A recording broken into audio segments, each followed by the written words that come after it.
Malegaon blast case में सातों आरोपी बरी, साध्वी प्रज्ञा भी केस में बरी। कोर्ट में पलट गए सारे गवाह। 17 साल बाद आया बड़ा फैसला। साल 2008 का मालेगांव ब्लास्ट, जिसमें 17 साल बाद फैसला आया।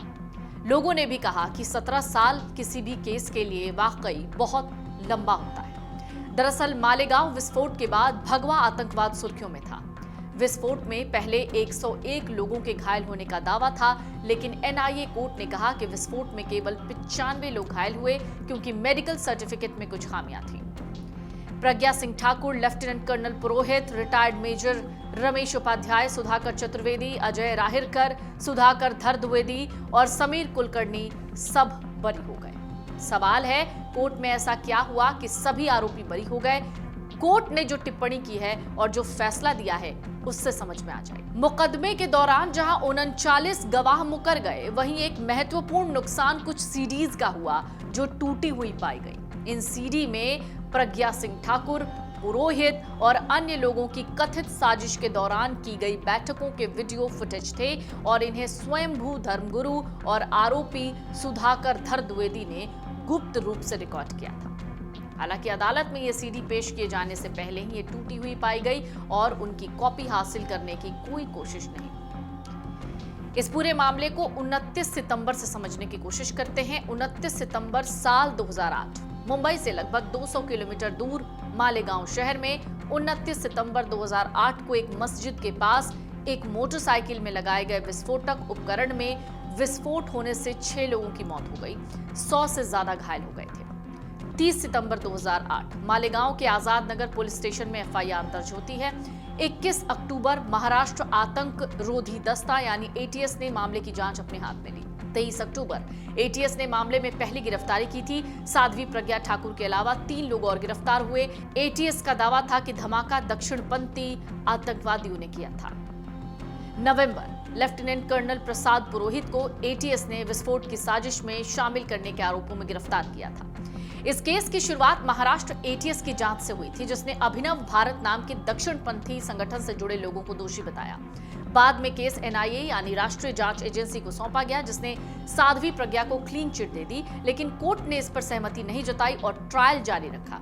इस मामले की सुनवाई के दौरान 5 जज बदले गए, जिससे ट्रायल में देरी होती गई। पीड़ितों और बचाव पक्ष दोनों ने स्वीकार किया कि बार बार जज बदलने से मुकदमे में देरी हुई।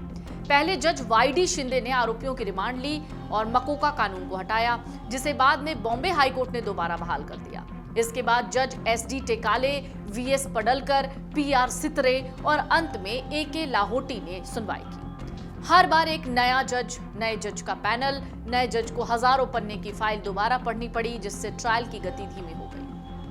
जज पडलकर के कार्यकाल में आरोप तय हुए, गवाहों की गवाही शुरू हुई, लेकिन कोविड महामारी के कारण सुनवाई कुछ समय के लिए रुक गई। फिर जज सित्रे ने 1 साल में करीब 100 गवाहों से पूछताछ की। जब उनका तबादला हुआ तो पीड़ितों ने हाईकोर्ट को पत्र लिखकर उनके ट्रांसफर को रोकने की मांग की। कोर्ट ने अपने फैसले में साफ कहा कि न तो बम मिला, ना कोई आरडीएक्स, ना ही कोई फिंगरप्रिंट। कोर्ट ने कहा एटीएस और एनआईए की चार्जशीट में बहुत फर्क है।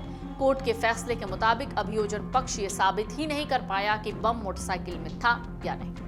कर्नल पुरोहित के खिलाफ कोई सबूत नहीं मिला कि उन्होंने बम बनाया या उसे सप्लाई किया। ये भी साबित नहीं हुआ कि बम किसने लगाया। घटना के बाद विशेषज्ञों ने सबूत इकट्ठा नहीं किए, जिससे सबूतों में गड़बड़ी हुई। कोर्ट में यह भी कहा गया कि धमाके के बाद पंचनामा भी ठीक से नहीं हुआ। घटनास्थल से फिंगरप्रिंट नहीं लिए गए, बाइक का चेसिस नंबर तक रिकवर नहीं किया गया। साथ ही वो बाइक साध्वी प्रज्ञा के नाम से थी, ये भी सिद्ध नहीं हो पाया। अदालत ने साफ कर दिया कि सातों आरोपी निर्दोष हैं। केवल संदेह के आधार पर किसी को सजा नहीं दी जा सकती। यही है जस्टिस। कोर्ट ने यह भी टिप्पणी की कि आतंकवाद का कोई धर्म नहीं होता है। तो अब इस पूरे मामले को समझने के लिए आपको यह समझना होगा कि कोर्ट में क्या क्या साबित नहीं हुआ। कोर्ट में आरडीएक्स और बम का सबूत साबित नहीं हुआ। बाइक साध्वी प्रज्ञा की थी, ये साबित नहीं हुआ। ब्लास्ट से पहले बैठक हुई, ये भी साबित नहीं हुआ। आरडीएक्स कर्नल पुरोहित लाए, ये भी साबित नहीं हुआ। बाइक पर चेचिस नंबर कभी रिकवर नहीं हुआ। स्पॉट पंचनामा से कुछ भी सामने नहीं आया। यूएपीए लागू नहीं होता, ये मामला बनता ही नहीं। अगर आप ये वीडियो YouTube पर देख रहे हैं तो हमारे चैनल को सब्सक्राइब कर बेल आइकन दबाएं और Facebook पर देख रहे हैं तो हमारे पेज को लाइक करें।